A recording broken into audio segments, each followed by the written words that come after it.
హరహర మహాదేవ శంభో శంకర ఓం నమ శివాయ అండి. నరఘోష ఎలా వస్తుంది? దృష్టి దోషం మీద ఈరోజు కొన్ని విషయాలు తెలుసుకుందాం. మన కళ్ళల్లో ఒక ప్రత్యేకమైన శక్తి ఉందండి. అంటే కొంతమందికి ఉన్న అసూయ, కోపం, ఆకాంక్ష, అలాగే ఇవన్నీ కూడా వాళ్ళ దృష్టిలోంచి ఎనర్జీగా బయటకు వస్తాయి. ఆ ఎనర్జీ ఎదుటివారి ఆరా ఫీల్డ్ని తాకుతుంది. ఆ ఆరా బలహీనమైతే దాన్ని దృష్టి దోషం అంటాం, నరఘోష అంటాం. మరి ఉదాహరణకి చిన్నపిల్లలు బాగా నవ్వుతూ ఆడుకుంటే చాలామంది చూసిన తర్వాత అకస్మాత్తుగా ఏడవటం జరుగుతుంది. ఇది దృష్టి దోష ప్రభావం. కొంతమంది ఇల్లు కట్టుకుంటే చూడగానే, కొంతమంది దృష్టి పడగానే, నరుల దృష్టి పడగానే ఇంట్లో కొన్ని వస్తువులు పగిలిపోవడం జరుగుతుంది, ఇబ్బందులు రావడం జరుగుతుంది. ఇదంతా కూడా దుష్ట శక్తి ఎనర్జీ. వ్యాపారం చేసే వాళ్ళకి బాగా నడుస్తుంటే కొందరు అసూయతో చూస్తే కానీ ఒక్కసారిగా ఆ బిజినెస్ దెబ్బతింటం లేదా ఆగిపోవటం జరుగుతుంది. ఇంట్లో అశాంతిగా ఉండటం, ఎవరైనా అసూయతో చూస్తే మాత్రం కలహాలు బిగినవుతూ ఉంటాయి. ఇవన్నీ కారణం వాళ్ళు కాదు, దృష్టి దోష ప్రభావం. ఇవన్నీ దృష్టి దోషం వల్ల ఇటువంటి ఫలితాలు వస్తాయి. పూర్వం పెద్దలు చెప్పేవాళ్ళు కొన్ని రక్షణ ఉపాయాలు. పిల్లలకి నల్ల బొట్టు పెట్టడం, అట్లాగే పెళ్లి కొడుకు పెళ్లి కూతురు కూడా పెడతారు బొగ్గన చుక్క. నిమ్మకాయలు తిప్పి దిష్టి తీయటం, ఉప్పుతో దిష్టి తీయటం, ఎండుమిరపకాయలు గుచ్చి వేలాడదీయటం, అలాగే ఇంటికి గుమ్మడికాయ కట్టడం, అట్లాగే కొంతమంది తావీదులు కట్టించుకుంటారు. ఇవన్నీ కూడా ఒక రక్షణ ఉపాయాలే. ఇవన్నీ పాటించండి. సైన్స్ కోణం దృష్టిలో చూస్తే మాత్రం మనిషి శరీరం చుట్టూ ఒక ఎలక్ట్రోమాగ్నెటిక్ ఫీల్డ్, ఆరా ఫీల్డ్ ఉంటుంది.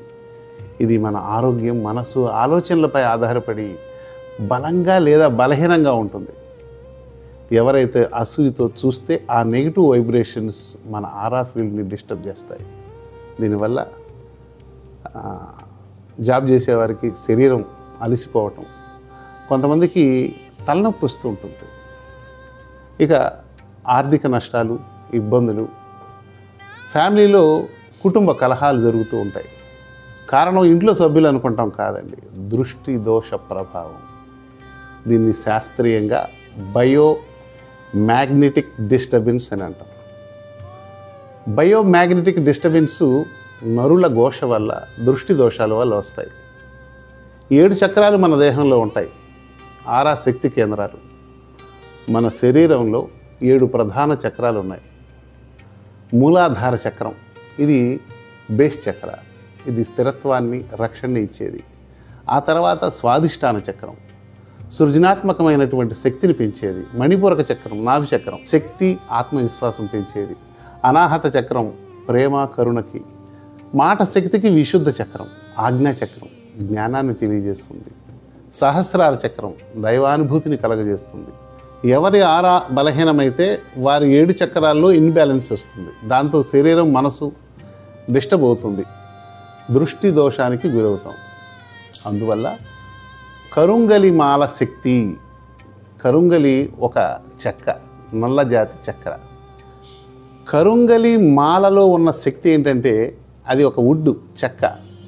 కార్బన్, హైడ్రోజన్, ఆక్సిజన్, నైట్రోజన్ వంటి మూలకాలు ఉంటాయి కాబట్టి వీటికి బయోమాగ్నెటిక్ ప్రాపర్టీస్ ఉన్నాయి. కరుంగలి మాల ధరించినప్పుడు ఆరా ఫీల్డ్ని స్టెబిలైజ్ చేస్తుంది. మన దేహంలో ఉన్న 7 చక్రాల శక్తిని పెంచుతుంది, నెగిటివ్ వైబ్రేషన్స్ని అడ్డుకుంటుంది, దృష్టి దోషాన్ని లోపల నుండి నిరోధిస్తుంది. ఒక రకంగా చెప్పాలంటే నిమ్మకాయ, ఉప్పు, గుమ్మడికాయ, అలాగే ఇవన్నీ కూడా రక్షణ ఇస్తాయి. కానీ కరుంగలి మాల మన ఆరాకి అదృశ్య కవచంలాగా పనిచేస్తుంది. అయితే ఎవరికి పడుతుంది, ఎవరికి పడదనే విషయం నేను మీకు తెలియజేస్తాను. కాబట్టి ఈ కరుంగలి మాల ధరించాలి అంటే ఫస్ట్ మీ ఫోటో పంపించండి, నేను చెక్ చేసి మీకు పడుతుందో లేదో తెలియజేస్తాను. పెద్దలు అంటారు, దృష్టి బలంగా ఉంటే, అదే నరఘోషకు నల్లరాయి కూడా బద్దలవుతుంది. దృష్టి బలంగా ఉంటే రాయి కూడా పగిలిపోతుంది. కానీ ఆరా బలంగా ఉంటే దృష్టి మనిషికి హాని చేయలేదు.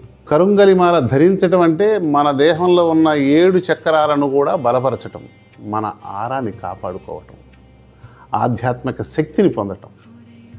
మీ ఫోటో, మీ వివరాలు నాకు తెలియజేస్తే నేను ఈ కరుంగలి మాల మీకు సరిపోతుందా లేదా, ధరించవచ్చా ధరించకూడదనే విషయాన్ని తెలియజేస్తాను. ఓం నమః శివాయ. ధ్యానం చూపిస్తుంది మన ఆత్మను, శక్తి విశ్వంలో ప్రవహిస్తుంది. మునులు దూరం నుంచే గ్రహిస్తారు జీవిత తరంగాల సున్నిత స్వరాన్ని. రుద్రాక్ష పెండ్యులం ఆత్మతో కదులుతుంది, సానుకూల శక్తి సమన్వయంగా, ప్రతికూల శక్తి నెమ్మదిగా. మన శక్తి మన కథ చెబుతోంది. ఆరోగ్యం, జ్ఞానం, ప్రేమ, వృత్తి అన్ని సున్నిత కాంతిలో ప్రతిబింబిస్తా.